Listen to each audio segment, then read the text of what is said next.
예, 안녕하세요. 세뇌탈출입니다. 제가 이 세뇌탈출에서 별로 책 소개를 많이 안 해요. 제가 책 소개 좀 짭니다.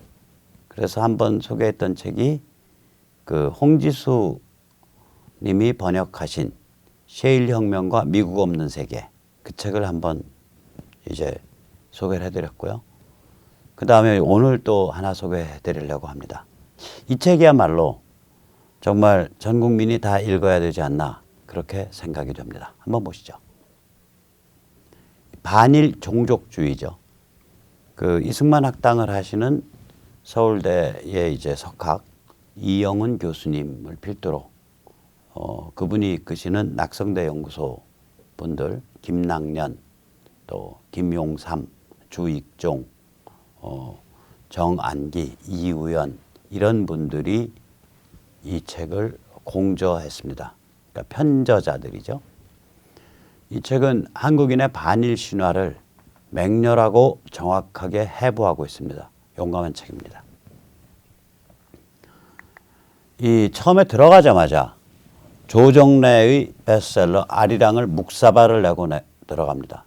두 가지 사례만 들어드릴게요. 조정래가 아리랑에서 토지조사 사업을 하면서 경찰이 현장에서 즉결 채용을 했다. 이렇게 쓰고 있는데 이런 적이 없다는 거예요. 일본 체제상 이게 불가능하다는 얘기를 써요. 저는 뭐 이것과 상관이 없는데 다른 말씀을 이것과 이제 그러니까 직접적인 토지조사 사업 관계는 아닌데 일본의 형법 체계에 대해서 잠깐 말씀을 드릴게요. 저희 집은 이제 독립유공자 신청을 안 했습니다. 집안 분위기가 그거 당연히 한 거 가지고 특별히 유공자 신청할 필요 있냐 그랬는데 저희 선치께서 만약에 기독교가 아니었다면 반드시 동경에서 유학을 하실 때 저희 이제 친가가 그렇게 부유한 집이 아니에요. 고학을 해서 유학을 하셨는데 유학을 하실 때 이제 일본 공산당에 가입을 하셨을 법한 그런 인생 경로를 겪으셨습니다. 그러니까 선친이 광주 학생 운동이 터졌을 때 만 17살인데 그때 이제 전남 고흥 출신인데 학교를 어딜 다니고 있었냐면 전주 신흥고등학교를 다녔어요. 원래는 고흥 옆에 벌교 매산을 다녔는데 매산이든 신흥이든 다 미션계 학교들입니다. 유명한 학교들입니다. 미션계에서는 아주 오래됐고 이 매산 다니실 때 이제 웅변에서 교내 웅변에서 이제 미국 선교사들을 비판한 거예요. 비판 내용이 뭐였냐면 아니 하나님의 사랑을 말씀하시면서 어떻게 우리 데리고서 지리산 노고단 이 천왕봉에 수학여행을 가셨을 때 못 먹고 바짝 마른 새카만 햇볕에 타서 그을린 새카만 조선 농부의 지게에 올라타서 노고단 천왕봉을 올라가십니까? 이거는 하나님의 사랑이 아니지 않습니까? 이렇게 이제 선교사들을 대놓고 비판한 거예요. 그래가지고 장학금이 끊겼어요. 장학금이 끊기니까 또 다른 미션 스쿨인 이제 전주 신흥학교에서 그 사정을 알고 야, 너 우리 학교 오면 장학금 줄게. 그래서 전주 신흥학교로 이제 학교를 옮기신 거예요, 선친이. 그래서 이제 전주 신흥학교를 다니면서 어린 나이에 학생회장이 된 거예요. 왜 어린 나이라고 얘기를 하냐면 그분이 1912년생 김일성과 나이가 같고 박정희 대통령보다 조금 나이가 많으십니다. 저희 선친이. 그러니까 이제 이 양반이 학생회장이 되긴 했는데 그때 1929년 이러면은 결혼한 학생들이 많았대요. 그래가지고 제일 어렸대요, 사실은. 어린 나이에 이제 학생회장이 됐는데 광주 쪽에서 이제 광주 학생운동이 시작이 되니까 전주신흥학교도 이제 만세를 부르러 나가는데 학생운동 이제 학생회장이니까 이제 맨 앞장서서 나갔을 거 아니에요. 그 체포가 됐는데 이제 잘 사는 집 자제들, 다 결혼한 자제들 이런 친구들은 다 빠져나가고 나이 어린 불과 만 17살짜리 학생회장만 남은 거예요. 그래가지고 그때 이제 그 순사한테 이걸 맞으셔가지고 오른쪽, 그러니까 왼쪽 귀를 못 들으세요. 고막이 터져서. 근데 이제 그때 저희 그 집안에서 내하는 얘기를 들어보면 일제가 그 미성년자를 그저 몇 살 정확히 뭐 18인지 뭐 20인지 모르겠습니다. 미성년자를 감옥에 실형을 살린 경우가 거의 없다 그러더라고요. 근데 그 예외적 케이스였다 그러더라고요. 제가 그런 얘기를 어렸을 때 들었거든요. 실형을 한 1년 가까이 살으셨을 거예요. 그리고 나왔는데 이제 그게 득이 됐죠. 왜 그러냐면 이제 그런 말하자면 지역사회에서 이제 그 촉망받는 이제 혈기 있는 재능 있는 젊은 학생 이렇게 이제 그 유지들이 인정을 해줬기 때문에 그래서 그 유지 중에 한 분이 장학금을 주셔서 일본에 고학을 간 거예요. 물론 장학금이 충분치 않아서 일본에서 일은 하셨지만 상당히 그래도 학교에 등록을 하고 일단 일본 생활을 할 수 있는 그걸 주셨어요. 그 유지분이 그 전에 그 문화부 장관 하시던 김성진 장관이라고 계세요. 박정희 대통령 때 그 김성진 장관의 아버님께서 그 전라북도에 유지셨는데 그분이 장학금을 주셨다 그러더라고요. 그래서 제가 그때도 일본이 그 나름대로 그 자기들 그 도리가 있었구나. 그 미성년자는 그렇게 함부로 실형을 안 살렸었구나. 걔들 그런 점은 있었네. 저도 그때 이제 그런 생각을 하게 됐었다고요.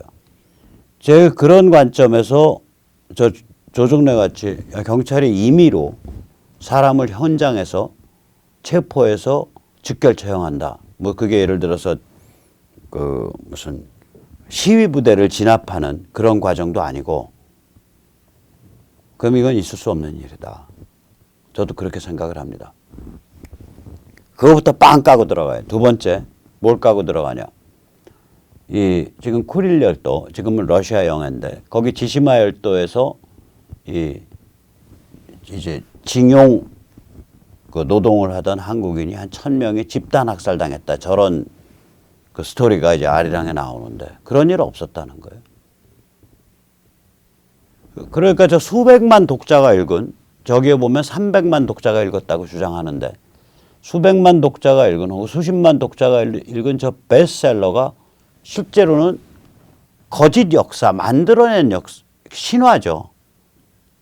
거짓 미신의 바탕을 해서 사람들한테 반일 감정을 불지르는 그런 이상한 책이다. 이런 결론이 나오는 거예요. 그래서 이 반일 종족주의라는 책은 굉장히 용감합니다. 처음에 들어가자마자 바로 베스트셀러인 아리랑에 대해서 저거 개쓰레기 같은 책이라고 문지르고 시작하는 거예요. 뿐만 아니죠. 서울대 사회학과의 이제 원로 교수죠. 아마 지금 나이가 80 정도 될 거예요. 신용하. 엄청나게 폼잡는 분이시고 관상이 좀 특이하십니다. 저 인상이. 이 양반이 뭐 맨날 그 일제 수탈 뭐 이런 얘기를 많이 하셨어요. 그래가지고 이 양반 스토리에 의하면 토지조사 사업이 그 한 손에 권총을 들고 한 손에 측량기를 들고 지들 마음대로 이건 네 땅, 이거는 네 땅이 아니야 하고 막 선 긋고 거기에 대해서 개기면은 총으로 빵빵 쏴 죽이는 그런 식의 사업이었다. 그래서 거기서부터 얘기가 부풀려서 아무 근거도 없이 교과서에까지 일제가 토지조사 사업을 통해서 40%의 토지를 강탈했다. 이게 얘들이요 이런 식이에요. 처음에 이런 건 원천이 있어야 되잖아요. 원천이 없이 누군가가 책에다 쓰고 두 번째 놈이 그 책을 인용하고 세 번째 놈은 첫 번째 두 번째 책을 인용하고 네 번째 놈은 첫 번째 두 번째 세 번째 책을 인용하면서 굉장히 과학적인 책을 쓰는 것처럼 해서 서로 논문 쓰고 책 쓰고 하고 넘어가요. 그래서 다 파고 들어가서 이 사람이 인용한 이걸 또 파고 이 사람이 인용한 이걸 파고 이 사람이 인용한 이걸 파고 보면 나중에 원천이 없는 거예요. 아무도 원천 조사를 안 한 거예요. 이게 그 케이스라는 거예요. 이 농지 약 500만 헥타르 중 분쟁은 12만 헥타르 정도가 분쟁이었다 그래요. 그러니까 그때 분쟁이죠. 그리고 이 토지 강탈에 대해서 주장하는 사람들의 시나리오 중에 하나는 저도 많이 들었던 시나리오죠. 아, 우리 농민들 뭐 배운 거 있어. 무식해.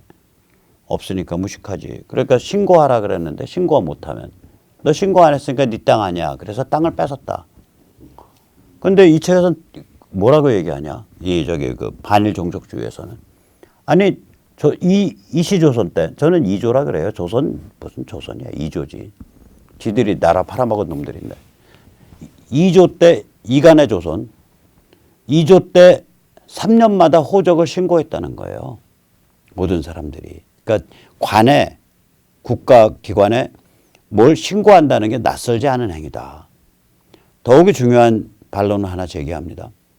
아니, 만약 그 스토리대로 만약에 40%를 땅을 뺏겼다면 해방 후, 야, 그거 원래 내 땅이야 라고 주장한 케이스가 단 하나라도 있었어야 될 거 아니야. 내 땅인데 토지조사 사업에서 뺏긴 거야.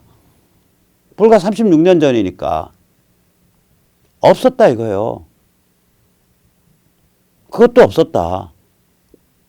해방 후에 그거 내 땅인데 토지조사 사업을 해서 뺏긴 다음에 뭐 불화돼서 어쩌고 저쩌고 해서 지금 소유주가 김말동 씨인데 이건 원인무효야 라고 문제를 제기한 원래의 사람이 없었다는 거야, 한 명도. 그 얘기 뭐냐. 토지조사 사업에서 40% 토지 수탈 없었다. 참고로 근대적 측량에 의해서 토지를 지목을 설정하고 번호를 매기고 거기에 대해서 소유권이 부여되고 정확하게 근대적 소유권으로 확인되고 그게 토지조사 사업이었습니다. 그러니까 만약에 저거를 토지조사 사업을 다 저렇게 뭉개기 시작하려면 지금 우리 나와 있는 토지 등기부등본 전체를 부정해야 돼요. 지금 우리가 보는 토지 등기부등본이 뿌리가 저기에 있어요. 그런 얘기를 하는 거예요, 지금 이 책이. 아주 용감하게 해요. 근데 그걸 정확하게 전문 지식인들이 근거를 대서 하기 때문에 저쪽 애들이 명예훼손이니 뭐니 하고 걸을 수가 없는 거예요. 걸으면 박살나니까. 아주 좋은 책입니다. 화끈한 용기죠. 지금 이 사진 보시는 거는 저 구글링에 일제, 강제, 징용 그래서 구글링에 하면 저 사진 나옵니다. 저 사진 대놓고서 저 사진을 일제 때 강제징용당한 한국인 조선인 불쌍한 노동자의 사진이라고 하는데 저 사진 실제로는 일본인 사진이라는 거예요. 일본인의 사진을 대놓고서 이게 한국인이 강제징용당했다. 저렇게 됐다. 물론 저기 보면 그 위험하고 석탄 채굴 같은데 한국인들이 많이 있어요. 근데 그 나중에 징용 때 다시 얘기 나오지만 강제징용은 굉장히 짧았다는 거예요. 시간이. 1945년 4월 5월까지. 그때는 현해탄도 잘 못 건너다니게 되니까 대한해협을. 강제징용이 짧았다는 거예요. 1944년 여름께부터. 그럼 그 전엔 뭐냐.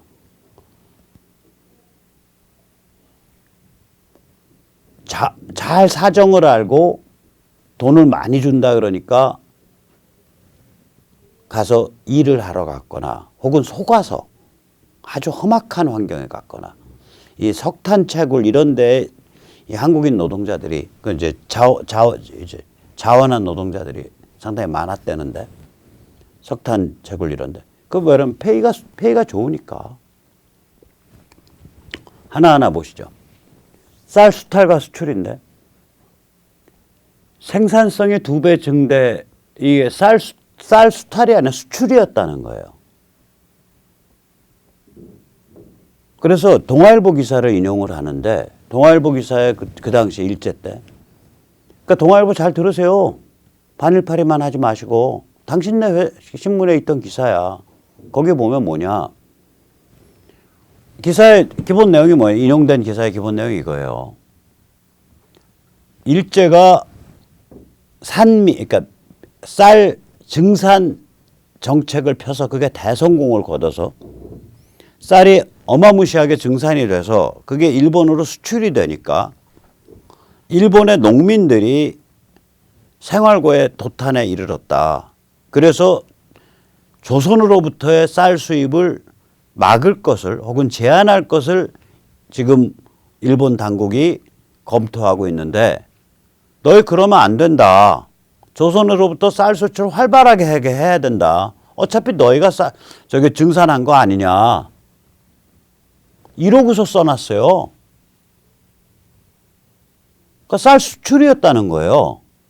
기본적으로. 그러면 그때 왜 일제 때 그럼 사람들이 생활이 곤란했냐. 두 가지 이유를 얘기를 해요. 첫째 하나는 이 쌀이 생산성이 일제 시대 때 2배 뭐 그 이상도 늘었는데 단위 토지당 생산량이 그래도 일본의 2분의 1 수준이었다는 거예요. 일단 생산성 자체가 아직도 일본과 비교하면 낮았다.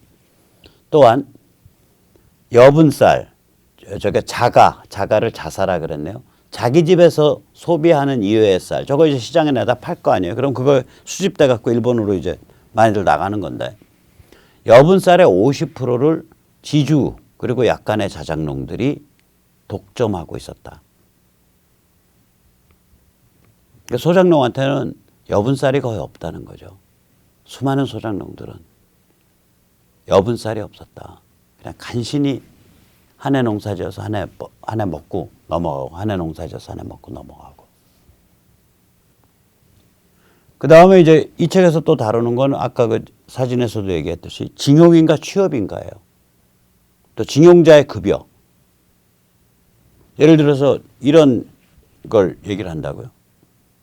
징용자가 나 돈 못 받았다라고 소장에 보면 이런 내용이라는 거예요. 기숙사 사감이라는 자가 통장을 만들어서 강제로 입금시키고 간신히 생활비 좀 주고 먹고 재운 다음에 이 통장 갖고 튀었다 이거예요. 그래서 나는 돈을 못 받았다. 이게 주장인데 그러면 이거 가지고 증명이 되냐라고 이 책에서는 얘기한다고. 왜 그러냐면 사감 죽었는데. 사감이 죽었기 때문에 지금 회사에선 돈 나간 게 명확하고 중간에서 돈 가르친 건 사감이고 사감이라고 주장되고 사감은 죽었고 그럼 이거 증거가 되냐 이거지 법률적으로. 그런 문제를 이 책이 제기를 해요. 그 다음에 청구권에 대해서는 애초 청구할 게 별로 없다. 특히 우리가 적산이라 그래가지고 일제가 한반도에 투자해 놓은 모든 거를 다 그냥 꿀꺽했잖아요. 그걸 적산, 적의 재산이라 그래. 적산이라 그래요. 거기에는 뭐 상하수, 전기, 철도 이런 그 인프라서부터 모든 공장, 그 다음에 저거까지 그 가옥. 이 만주 쪽 일본인들은 많이 당했어요. 특히 여자들 집단 강간 당하고 남자들 맞아 죽기도 하고. 한반도는 그러질 않았어요. 그러나 재산은 하나도 못 건져서 갔다고요. 재산 하나도 못 건져서 갔다고요. 또 저 책에 쇠말뚝 얘기도 나옵니다. 일제시대 때 한국인 중에서 훌륭한 인물이 나오지 못하도록 명산 곳곳에 말뚝을 박았다. 그래서 일제 때 박은 말뚝이라고 뭐 20몇 개인가 뽑아서 없앴다 그러더라고요. 지금까지 기록이. 수십 개 단위예요. 아무튼 두 자리 숫자인데. 그런데 그중에 어느 한 말뚝도 그게 진짜 일제 때 박았다라는 증거가 있는 경우가 없다는 거예요. 특히 어떤 경우에는 그 바위에 올라다니려고 그 해방 직후에 우리들이 박은 건데 그 일제 때 박은 거 아니에요 라고 마을 사람이 증언했음에도 불구하고 공무원들과 기자들이 일제 때 박은 말뚝이라고 해서 뭐 거기서 푸닥거리하고 굿지 내고 그리고 말뚝 뽑는 의식 치르고 지나갔다는 거예요. 황당한 거죠. 거기다가 이제 고종, 특히 어디 저런 데 보면은 뭐 명성황후, 명성황후가 누구예요?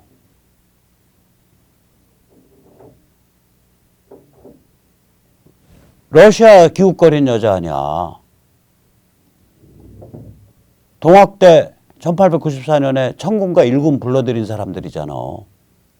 저는 그 명성황후라고 얘기를 안 해요. 민비 그것 이렇게 얘기하지. 민비 그것. 고종이 매국의 주범이죠. 고종이 나라를 팔아먹은 거죠. 2번 팔아먹은 거예요. 을사늑약때 1번 팔아먹었고, 늑약도 을사조약이지. 늑약이라는 거는 나중에 와서 붙인 이름이고, 정식 명칭은 을사조약이죠. 그 다음에 한일 합방 때 1번 팔아먹었고, 일제강점기가 아니죠. 고종 매국에 의한 식민지 시기죠. 일제는 강점한 적이 없어요. 고종이 매국을 했지. 그 저기서 하는 말이 고종은 불쌍한 애국적 군주고 간신 이완용이 이를 저질렀다라는 그런 프레임이 있는데 실제로 보면 고종이 지시했다 이거예요. 이완용은 고종에 대한 충신이고 국가에 대한 배반자다 이거예요. 그 을사오적이라고 말되는 자들이 전부 고종에 대한 충신이다. 나라 팔아먹은 주범은 고종이다. 얘들은 종범에 불과하다. 그 얘기를 저측에서 당당하게 해요. 근거를 들어서. 그 다음에 저기 어디요? 위안부에 대해서도 아주 용감한 얘기를 해요. 그러니까 우리 같은 경우에 공창제도가 없어진 게 몇 년도인가? 50년대 말 아니면 60년대 초거든요. 공창이 없어진 게. 그전에는 공창이 있었어요. 그러니까 레드라인이 있었다고요. 무슨 얘기냐. 어느 지역, 서울 같으면 그게 아마 지금 치면은 피카데리 극장에서 저기 지금 무교동 일대 뒷골목이 공창이었었어요. 제가 듣기로. 그러니까 어느 한 지역에 집창촌이 있는 거예요. 홍등가가. 그래서 거기서는 합법적으로 성매매를 하는 거예요. 그걸 처벌 안 하는 거예요. 그 지역에서는. 그게 공창제도거든요. 그 6.25 때 군부대가 그 브로커들 동원해서 직접 이제 몸파는 여자들을 모집해서 군부대에서 운영을 했다는 거예요. 위안소를. 그럼 이거는 위안부 아니냐 이거죠. 똑같은 거 아니냐. 이게 우리가 위안부가 문제가 이제 그 책에서 정확히 주장을 하죠. 용감하게 주장한다고요. 그러니까 이게 보통은 이제 모집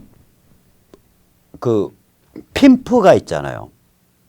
6대4, 5대5로 갈랐다는 거거든요. 그러니까 핀프와 여성 사이에. 그 핀프가 모집해가지고 들어가는데 이 모집이 깨끗하게 프로들 그냥 모집해서 들어갔으면 상관이 없는데 핀프가 예를 들어서 온갖 가머니설로 꼬셔서 지금 밥도 못 먹는 순진한 농촌 처녀 그냥 인신매매범이죠. 프로를 꼬셔서 들어간 게 아니라 그 어린 나이 굶어서 거의 이제 내일 모레 굶어서 돌아가실 지경에 있는 그 공궁한 상태의 사람들을 이제 가머니설로 해가지고 이제 엉터리 소리로 포장해서 데려간 경우도 있겠죠, 많이. 그러나 기본적으로는 이 사업의 주체가 민간 핀프였다 이거예요. 그러니까 이게 인신매매에 관한, 그러니까 저거랑 좀 다른 거죠. 인도네시아 같은 데에 일제군인이 들어가서 모든 민간인들을 포로화시키고 그 민간 여성들, 네덜란드 여자 뭐 이런 사람들을 집단 강간하고 뭐 이런 일들이 있거든요. 근데 이거는 그런 의미의 섹스 슬레이브와 이 종군 위안부는 다른 개념이다 이거예요. 그리고 종군 위안부는 그 안에 실제적 사고 친 핵심 고리는 결국 인신매매 내지는 핀프 조직이다 이거야.